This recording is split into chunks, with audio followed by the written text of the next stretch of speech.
Praise lord, హల్లెలూయా. దేవుని పరిశుద్ధ నామానికి స్తోత్రం కలుగునుగాక. ఈ మంచి ఉదయకాల సమయం దేవుని మాటలు వింటున్న మీ అందరికీ కూడా నా హృదయపూర్వకమైనటువంటి వందనాలు. ఎలా ఉన్నారు? మీరు, మీ కుటుంబాలు, మీ బిడ్డలు క్షేమంగా ఉన్నారా?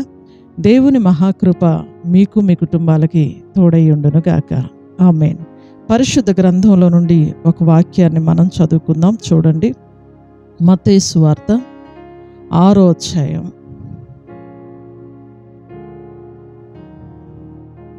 14వ వచనాన్ని మనం చదువుకుందాం. మత్తయి సువార్త 6వ అధ్యాయం 14వ వచనం. మనుషుల అపరాధములను మీరు క్షమించిన ఎడల మీ పరలోకపు తండ్రియు మీ అపరాధములను క్షమించును. హల్లెలూయా. ప్రభువైన యేసుక్రీస్తు వారు ఈ భూమి మీద సంచరిస్తున్నటువంటి దినాలలో శిష్యులకి చాలా విషయాలు నేర్పించుకుంటూ వచ్చారు. ఒకసారి శిష్యులు అడిగారు యేసు ప్రభు వారిని, మాకు ప్రార్థన నేర్పించయ్యా అని అడిగారు. యేసు ప్రభు వారు వాళ్ళకి ప్రార్థనని కూడా నేర్పిస్తూ వచ్చారు. మీరు ఎలా ప్రార్థన చేయాలి, ఎలా ప్రార్థన చేయకూడదు, మీరు ఉపవాసం ఉన్నప్పుడు ఎలా ప్రార్థన చేయాలి, వీధుల్లోకి వెళ్ళినప్పుడు ఎలా ప్రార్థన చేయాలి, రహస్యంగా ఉన్నప్పుడు మీరు ఎలా ప్రార్థన చేయాలి, శోధనలో ప్రవేశించకుండా మీరు ఎలా ప్రార్థన చేయాలి అని చాలా ప్రార్థనలు శిష్యులకి ప్రభువు నేర్పించుకుంటూ వచ్చారు. ఆ ప్రార్థనలు నేర్పిస్తూ వచ్చి ఇక్కడ ఒక అమూల్యమైనటువంటి మాటని వాళ్ళకు తెలియచేస్తున్నాడు. ఏంటి ఆ మాట అంటే, మనుషుల అపరాధములను మీరు క్షమించిన ఎడల మీ పరలోకపు తండ్రియు మీ అపరాధములను క్షమించును. మీరు మనుషుల అపరాధములను క్షమింపకపోయిన ఎడల మీ తండ్రియు మీ అపరాధములను క్షమించడు. చూడండి, బైబిల్ మనకు తెలియజేస్తూ ఉంది. ప్రభు అయిన యేసుక్రీస్తు వారు తన బిడ్డలతో చెప్తున్నటువంటి అమూల్యమైనటువంటి మాట, మనుషుల యొక్క అపరాధములను మీరు క్షమించాలి. మనుషుల యొక్క అపరాధములను మీరు క్షమించాలి. మనుషులందరూ పరిశుద్ధులు ఉండరండి. నీతిమంతుడు లేడు, ఒక్కడనూ లేడు అని బైబిల్ మనకి తెలియచేస్తూ ఉంది. అందరూ పాపము చేసి దేవుడు అనుగ్రహించు మహిమను పొందలేకపోతున్నారు అని రోమీయులకు రాసిన పత్రికలో పరిశుద్ధాత్మ దేవుడు మనకు తెలియచేశాడు. మనం ఎవరూ నీతిమంతులం కాదు కాబట్టి ఎదుటి వారిని మనం విమర్శించకూడదు. ఎదుటి వారి యొక్క అపరాధాలను మనం ఎత్తి చూపకూడదు. వాళ్ళ యొక్క పాపాలను మనం ఎత్తి చూపకూడదు. వాళ్ళ పాపాలని క్షమించాలి, వారిని మనం క్షమించాలండి. బైబిల్ తెలియచేస్తూ ఉంది, వారిని మనం క్షమించాలి. ఎప్పుడైతే ఎదుటి వారి యొక్క అపరాధములను నువ్వు క్షమిస్తావో అప్పుడే పరలోకమందున్న నీ తండ్రి కూడా నిన్ను క్షమిస్తాడు. చాలామందికి తెలియని విషయం ఏంటంటే, దేవుడు మమ్మల్ని క్షమించాలి, దేవుడు మాకు సహాయం చేయాలి, మేము మాత్రం ఎదుటి వారిని క్షమించము అంటారండి. వాళ్ళు చేసిన తప్పుని జీవితంలో మేము క్షమించలేము అంటారండి. నిజమే, మంచిదే. నువ్వు క్షమించలేనప్పుడు నేను కూడా నిన్ను క్షమించను అని దేవుడు మనకి తెలియజేస్తా ఉన్నాడు. ఒకసారి ఉదాహరణకి ప్రభు అయిన యేసుక్రీస్తు వారు ఒక చిన్న విషయాన్ని తెలియజేశారు. ఏంటి అంటే, ఒక రాజుగారికి ఒక ఆయన కొంత అప్పు ఉన్నాడు. ఆ అప్పు తీర్చలేకపోతున్నాడు. ప్రతిసారి రాజుగారు పిలుస్తున్నారు, నువ్వు అప్పు ఎప్పుడు కడతావని అడుగుతున్నాడు. అయ్యా కొంచెం టైం తీసుకుంటాను, కడతాను, అసలైతే చెల్లిస్తాను, టైం తీసుకుంటాను, కట్టలేకపోతున్నాను అని చెప్తున్నాడు.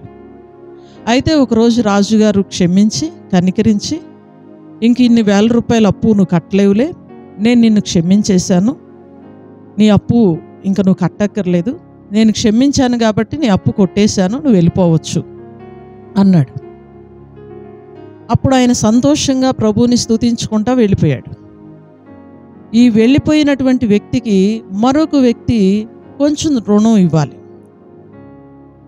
ఈయన కట్టాల్సినన్ని వేల రూపాయలు, లక్షల రూపాయలు కాదండి, ఆయనకు ఒక కొంతే, ఒక 50 రూపాయలు, 100 రూపాయలు, కొంత డబ్బు కట్టవలసి ఉంది.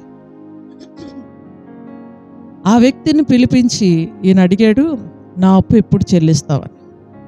నేను కట్టలేకపోతున్నానయ్యా, కొంత టైం తీసుకుంటాను, మరలా కడతాను, నేను ఇస్తాను ఖచ్చితంగా, కానీ కొంచెం టైం తీసుకుంటాను అన్నాడు ఈ పేదవాడు. ఎప్పుడైతే ఆ వ్యక్తి నేను ఇంకా కొంచెం టైం తీసుకుంటాను, ఇప్పుడు నేను కట్టలేకపోతున్నాను అన్నాడో, వెంటనే ఈ వ్యక్తి ఏం చేశాడంటే ఆ కొంచెం అప్పు కోసం ఆ వ్యక్తిని చెరసాల్లో వేయించాడు. ఈ విషయం రాజుగారికి తెలిసింది. అయ్యా, నువ్వు కొన్ని లక్షల రూపాయల రుణాన్ని కొట్టేశావు కదా, క్షమించావు కదా. ఆ వ్యక్తి కొన్ని వందల రూపాయల కోసమే ఒక వ్యక్తిని చెరసాల్లో వేయించాడు. మీరేన్ని క్షమించారు కానీ అతను మరొక వ్యక్తిని క్షమించలేకపోయాడు అని రాజుగారికి చెప్పినప్పుడు ఆ రాజుగారు పిలిచి, నేను నిన్ను క్షమించాను, నీవు అతన్ని క్షమించలేకపోయావు గనక నువ్వు అప్పు చెల్లించే వరకు నేను నిన్ను చెరసాల్లో వేయించేస్తాను అన్నాడు. చూడండి, మనుషులు ఎలా ఉన్నారంటే ఎదటి వాళ్ళు మనల్ని క్షమించాలి, మన అపరాధాలు క్షమించాలి, మన తప్పులు మన్నించాలి, దేవుడు కూడా మనల్ని క్షమించాలి. మనం మాత్రం ఎదుటున్నటువంటి వ్యక్తిని క్షమించలేము. అందరూ మనకు మేలు చేయాలి, కానీ మనం ఒకళ్ళకు కూడా మేలు చేయమండి. మన అవసరంలో అందరూ మనల్ని ఆదుకోవాలి, కానీ ఎవరికైనా అవసరత కలిగితే మనం ఒక్క మనిషిని కూడా ఆదుకోలేమండి. ఇది క్రైస్తవుని యొక్క లక్షణము కాదు. బైబిల్ తెలియజేస్తూ ఉంది, ఇది క్రైస్తవుని యొక్క లక్షణము కాదు. ఎదట వారి యొక్క అపరాధములను నువ్వు క్షమిస్తే దేవుడు కూడా నీ అపరాధములను క్షమిస్తాడు. బైబిల్ అదే కదండి చెప్తుంది. 6వ అధ్యాయం 14వ వచనం మత్తయి సువార్తను మనం చదివితే 6వ అధ్యాయం 14వ వచనం, మనుషుల అపరాధములను మీరు క్షమించిన ఎడల మీ పరలోకపు తండ్రియు మీ అపరాధములను క్షమించును. మీరు మనుషుల అపరాధములను క్షమింపకపోయిన ఎడల మీ తండ్రియు మీ అపరాధములను క్షమించు. చూడండి, మీరు క్షమిస్తే పరలోకపు తండ్రి కూడా మిమ్మల్ని క్షమిస్తాడు. టోటల్గా ఈ వాక్యంలో ఉన్నటువంటి ఆంతర్యం ఒకటేనండి. మనం ఎదటి వారిని ప్రేమించాలి, ఎదటి వారిని క్షమించాలి, ఎదటి వారి కోసం ప్రార్థన చేయాలి. వాళ్ళని మనం క్షమించినప్పుడే దేవుడు కూడా మనల్ని క్షమిస్తాడు. మనం క్షమించలేకపోతున్నాం అంటే దేవుడు కూడా మనల్ని క్షమించడు. ఎదుటివారు ఎంత ఘోర పాపంలో ఉన్నా సరే క్షమించటం మన పని. అపరాధములను చూసేవాడు దేవుడే. ఒక మంచి దైవజనుడు అన్నాడు, క్షమించటం నా పని, తీర్పు తీర్చటం దేవుని పని, ఒప్పింప చేయటం పరిశుద్ధాత్మను పని అన్నాడు. ఒక మంచి దైవజనుడు అన్నాడు, క్షమించటం మన పని, తీర్పు తీర్చటం దేవుని పని, ఒప్పింప చేయటం పరిశుద్ధాత్ముడు పని అన్నాడు. నిజమేనండి, క్షమించటమే మన పని. ఆ వ్యక్తిని గురించిన విమర్శ చేయటం క్రైస్తవుని యొక్క లక్షణం కాదు. విమర్శించడం మన పని కాదు. ఎప్పుడైనా సరే మనల్ని మనం చూసుకున్నప్పుడు ఎదటి వారిని విమర్శించేవారిగా మనం ఉండవండి. మనల్ని మనం చూసుకొని, మన అపరాధాలను మనం చూసుకొని, మనల్ని మనం సరిచేసుకుంటూ, మన కోసం మనం పశ్చాత్తాపంతో ప్రార్థన చేసుకుంటూ ఉన్నప్పుడు ఎదటి వారిలో ఉన్న లోపాలు మనకు కనపడవండి. మనలో ఉన్న లోపాలే మనకు కనపడతా ఉంటాయి.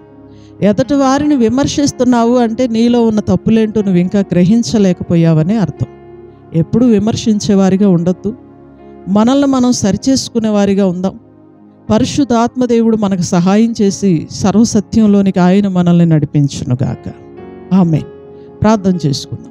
సకలాశీర్వాదములకు కారణభూతుడైన మా తండ్రి, మీ ఘనమైన శ్రేష్టమైన నామానికి వందనాలు, స్తోత్రాలు, స్తుతులు చెల్లిస్తూ ఉన్నాం. ఈ మంచి ఉదయకాల సమయం అమూల్యమైన నీ మాటల ద్వారా మీరు మాతో మాట్లాడినందుకు వందనాలయ్యా.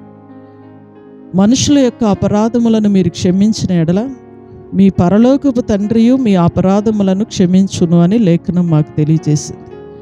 ఒకవేళ మీరు మనుషుల యొక్క అపరాధములను క్షమించకపోతే మీ పరలోకపు తండ్రి కూడా మీ అపరాధములను క్షమించడు అని పరిశుద్ధ గ్రంథం మాకు తెలియజేసింది. ఏదైతే మేము వింటూ ఉన్నామో ఆ వాక్య ప్రకారం మా జీవితాలు మారటానికి సహాయం చేయండి. ఎదటి వారి దగ్గర ఉన్నటువంటి మచ్చలు వెతికేవారిగా మేము ఉండకూడదు. మాలో ఉన్నటువంటి ప్రభా దోలాలు తీసుకునే వ్యక్తులుగా మేము ఉండటానికి సహాయం చేయండి. మాలో ఉన్న లోపాలు సరిచేసుకునే వ్యక్తులుగా మేము ఉండటానికి సహాయం చేయండి. మేము ఎప్పుడు ప్రభా ఎదటి వారిని విమర్శించేవారిగా ఉండకూడదు, విజ్ఞాపన చేసేవారిగా మేము మారాలి. అలాంటి సంపూర్ణతలోనికి, అలాంటి మార్పులోనికి మమ్మల్ని అందరినీ నడిపించాలి. ఈ ఉదయకాల సమయం నీ మాటలు వింటున్న ప్రతి బిడ్డని, వారి కుటుంబాలను మీరు దీవించండి. ఈ రోజంతా కూడా నీ కృప, కాపుదల, క్షేమం, దీవెన ప్రతి బిడ్డకి దయచేయండి. ప్రతి పనికి వెళ్తున్న బిడ్డలందరినీ మీరు కాపాడండి. ఉద్యోగాలకు, డ్యూటీలకు వెళ్తున్న బిడ్డల్ని కాపాడండి. స్కూళ్ళకి, కాలేజీలకు వెళ్తున్న పిల్లల్ని మీరు కాపాడండి. పాడి పంటలు, పశువులు కలిగిన పిల్లల్ని మీరు కాపాడండి. అందరికీ నీ కృప, కాపుదల, క్షేమం, దీవెనలు మీరు దయచేయమని, మమ్మల్ని మేము చూసుకొని సరిచేసుకునే మనసులే మాకు దయచేయండి. విమర్శించుకునే ఆత్మని మాలో నుండి తీసివేయండి. విజ్ఞాపన చేసే ఆత్మను మా అందరికీ దయచేయండి. యేసుక్రీస్తు వారి అతి శ్రేష్టమైన నామములో ఈ ప్రార్థన మనవులు అడిగి వేడుకొంచున్నాము తండ్రి. Amen. Hallelujah. God bless you. దేవుడు మిమ్మల్ని దీవించునుగాక. అందరికీ వందనాలు. తిరిగి రేపు ఉదయకాల సమయం ఇదే సమయానికి మరలా మనం కలుసుకుందాం. దేవుని మహాకృప మీకు, మీ కుటుంబాలకి తోడై ఉండును గాక. ఆమేన్. Praise lord.